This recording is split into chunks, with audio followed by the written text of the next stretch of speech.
Piping কীরকম করতে হয় সেটা আজকে আমি আপনাদের কাছে শেয়ার করব। এটা আমি ত্রিকোণ ত্রিকোণ কেটে নিয়েছি, লম্বা লম্বা কয়েকটা। এখানে পাইপিং ভরাবো।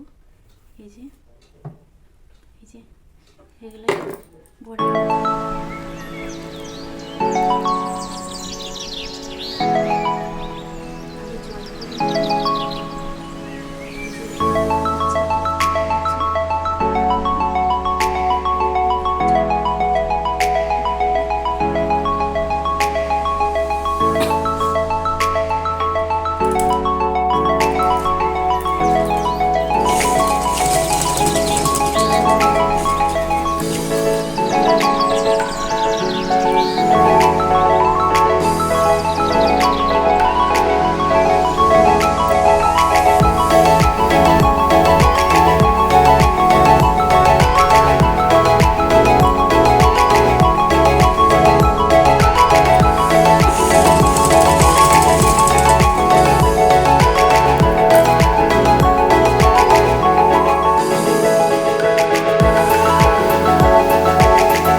এটা একটুটুকুই শুধু শেষ হয়ে যাবে।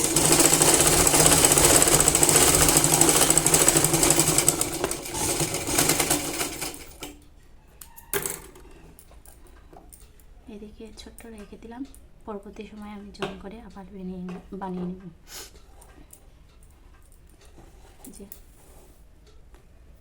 কত সুন্দর।